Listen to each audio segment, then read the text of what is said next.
LifeSnapShot. Evelyn, Greg, Muttley here from Australia. First time round, we just like to chat about anything and everything. If people want to leave comments down below, have a little, you need something you want to know about, maybe Australia or even us, we're open and happy to answer any questions. And yeah, if you haven't subscribed, please consider, because, it'll help us out, push us along. So let's get into it and think about and talk about this housing situation. I've got to say my thoughts on it, because I have been in and out of the housing market since the 1990s, and I've made good of it. It's set me up pretty well, and thanks to my parents giving me good and sound advice. Now, if you want some sort of professional statistic, there's plenty of guys on here that do that. What I am trying to do in these videos is give you a little bit more of a down-to-earth situation from somebody who isn't qualified but has been through it. And I've just been watching what's been going on, and usually I'm kind of right, because I'm setting my own future up here. So I'm making my decisions based on that, right? And so far so good, so I've done pretty good on the decisions I've made. Even when my mother and father haven't been around, they've since passed on. And yeah, and I've had to make my own decisions by myself, but based on what my father taught me when I was younger. And a lot of people would say, well, times have changed, and that's right. That's exactly right. But my father really much predicted the future from when I was about 16 years old. He predicted the future, and he just told me some basic things that have worked for me, and they work for anybody. They work for today. If you just started today thinking about what you're going to do to buy a house, because it's pretty much the same. Maybe the goalposts have moved further down the track for people, because you can't just go and walk out of school and attempt to buy a house. I get that, but the basics, the fundamentals are still pretty much the same. First of all, don't listen to the government. Everybody's first mistake. The government says, oh, this is going to happen, and everybody panics, okay? Well, if you think about it, we've just got the budget put through, and there has been no panic, right? You will hear the isolated thing or see the isolated thing on Facebook or wherever you get your information from, that housing auctions are down, and oh, here we go, this is the start of it. And listen, first of all, when has the government done anything that's you yourself would look at and say that it was a success because of the government? Just recently, just the Labor government. Cost of living, the budget, crime, immigration. Come on, where have they kicked a goal here? They never have, and they never will. So that's your first thing. Don't listen to what the government's got to say about it, okay? Go out and find your own information and dig a little bit deeper. Then, oh, the government's done this, and then they say this is going to happen. Of course they're going to say this is the reason why we're doing it, to help first home buyers. No, that's a political stunt. That's just a political way of saying we're doing nothing and screw you. That's a nice way of saying it. I'm sorry, but that's the reality of it. People are just missing the obvious points here. Okay, why are house prices maybe falling? Maybe in certain areas. First of all, yes, in certain areas it's inflated. They're too much. Maybe the crime rate's gone up.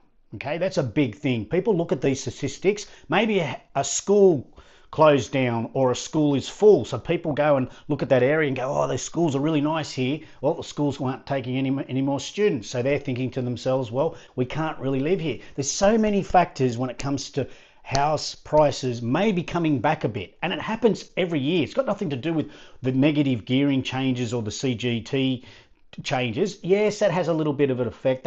That'll put a ripple through the market, so to speak. But the time of year, look at what time of year it is. First of all, winter. People slow down in winter. They don't go looking at houses. Only the real desperate needing to look for a home will go all year round looking for a house. They have to have a break. Everybody has to. And winter, everybody slows down. We don't go out as long. The daylight time. Things like this affect the housing. Trust me, the market. Okay, it's the end of financial year. Well, coming up to it, it's coming very close to it. It's It's only about pretty much a month away now. That definitely squeezes people. This time of year, you can just ask any real estate, when's the worst time for you for the year? He'll probably say end of financial year and Christmas time, because at the end of financial year, people are like, well, let's have a quick look at our books, our budget, our family budget, and oops, we've gone a little bit over this year. So they back off.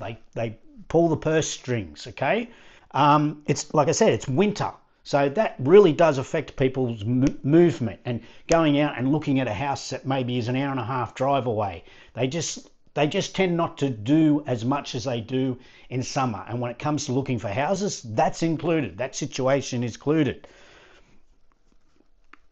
This is every year without the budget being mentioned. So first of all, take into the factors that happen every year, not just because of the budget, right? Take the budget out of it, and then you've got all these other factors that does affect the housing markets. Now, first of all, whether you like it or not, you're just going to have to suck it up and accept it. Banks are the backbone of this country. No banks, they start going broke, guess what? You got no idea where this country will head. It'll head down in a heap of a big fiery hole of hell when the banks start collapsing. A lot of people, oh, I want them to collapse because they're the problem. Well, they might be, but without them, this country's done for. Now, I also want you to look at it this way. People go and borrow $5, $6, $7, sometimes $1 million. Whether you agree with this or not, this is what's the scenario now. This is what people have to do. Now, can you imagine that now the government put out a policy, and then that person who's working hard, he's not an overseas investor, he's a mum and dad, 35-year-old roughly, been working 15 years of his life, their lives together, busting a nut, and then they finally get a bank that says, okay, we're going to give you that $750,000, and now their lives are just beginning.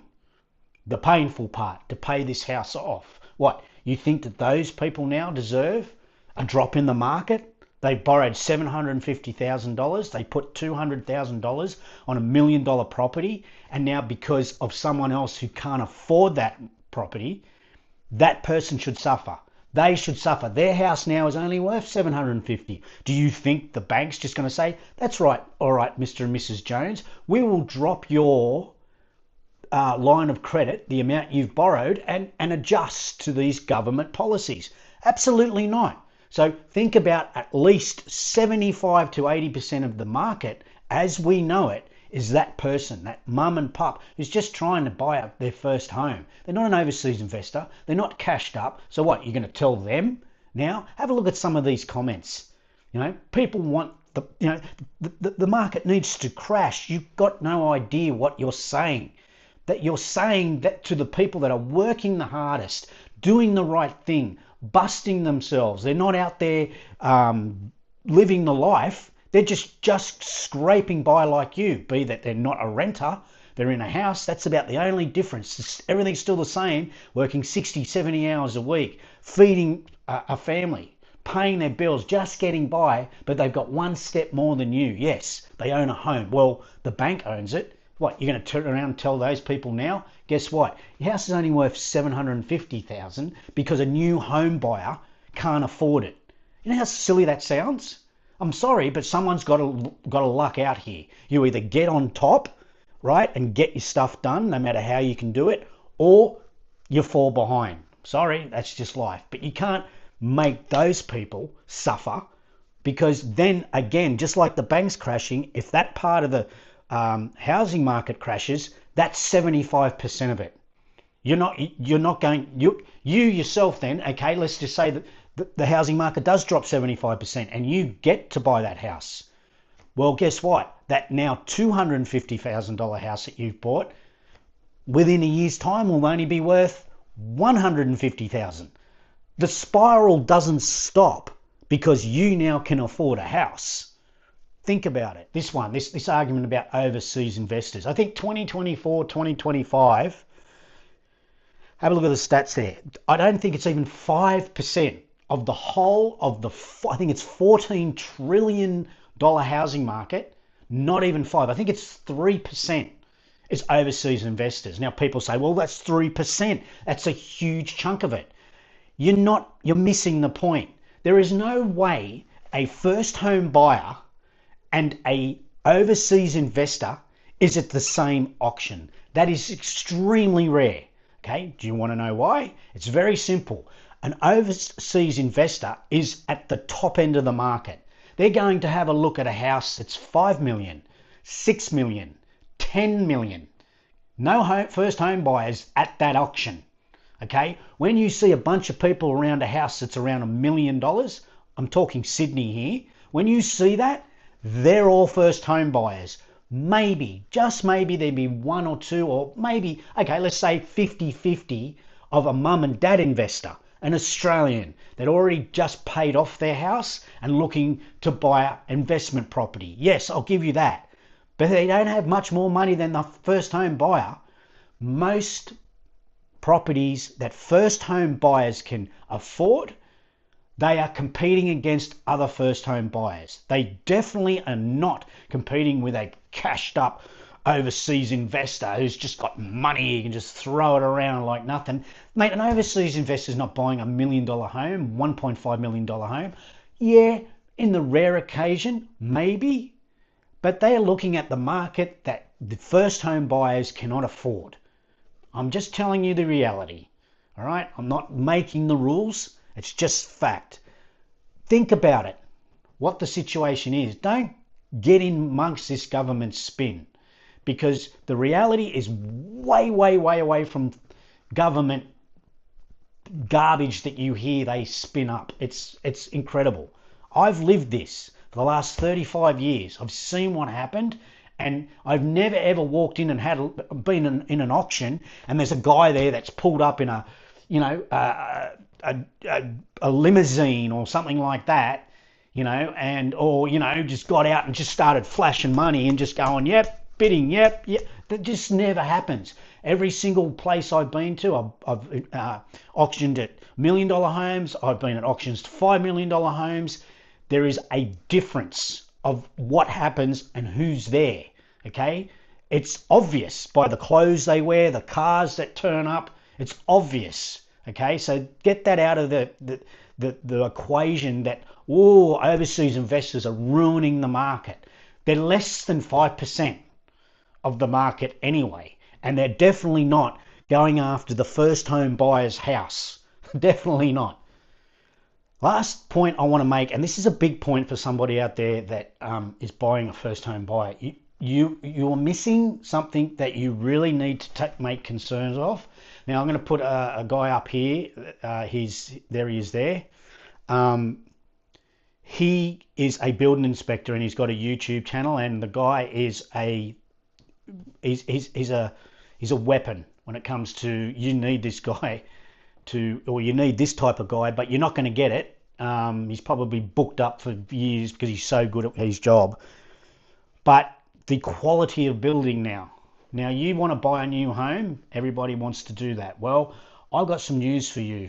If you're smart about it, you probably won't buy a new home, and that's why the government is pushing new homes, because they're garbage. The quality, the materials. We just did a lining on our patio out the front here, and the builder even said to me, he said the fibro sheet, yeah, they're still the same thickness as maybe 20. He's been in the game for 25 years, he said. He said, yep, the thickness is still roughly the same. He said, but what they're making this fibro sheet with must be something different, because he could be able to pick up a fibro sheet himself, pretty much put it on the wall or wherever he put it on, and then nail it in, and it would flex over him and he'd be able to nail it in. Now you're flat out with that same sheet, 2.4 sheet, with two people putting it up. It just so brittle, it just breaks. So I plead with people, please, if you're buying a new home, it's going to cost you a lot more money, but you also need to double down on getting a building inspector to have a look at the place, and then trying to do your own due diligence when it comes to having a look at a new build, because they are not quality anymore. They are absolutely garbage, from the materials they use to them slapping them together as quickly as possible and getting the hell out of there.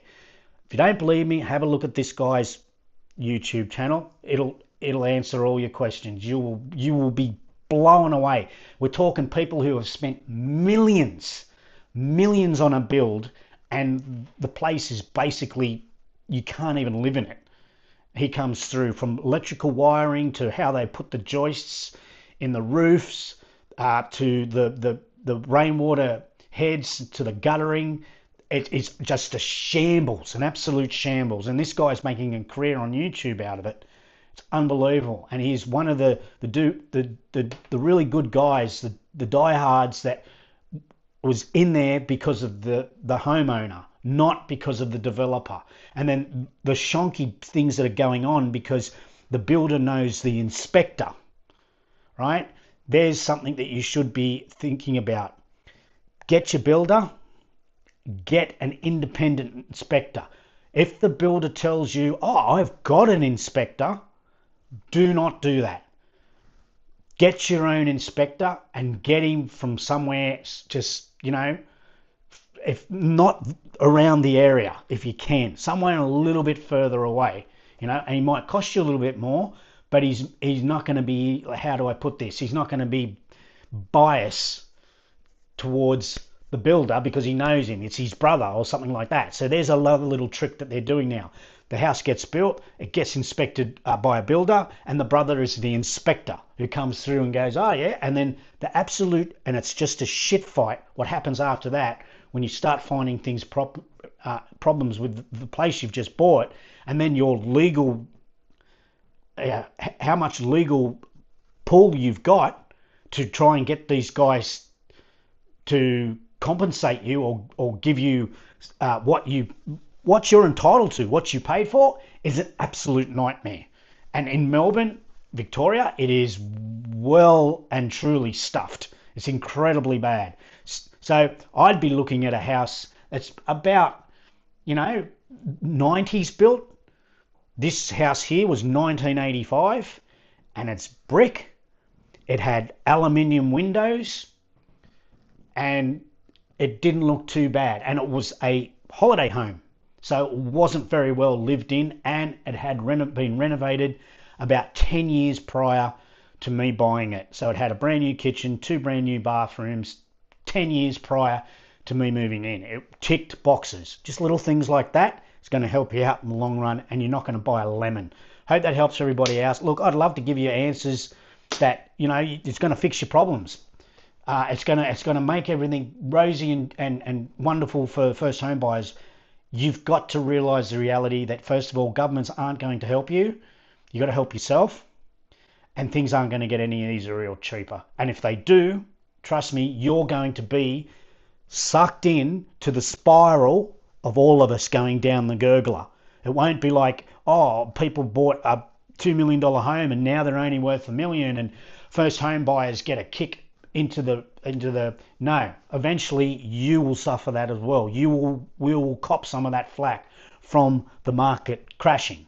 100%. You won't be immune from that. Just remember that. Thanks everybody for watching. I wish all the first home buyers good luck, but just get out there and do your due diligence, and just be careful, because they're feeding you a mountain of bullshit, and you've got to sift through it to find your pot of gold. All the best. See yous.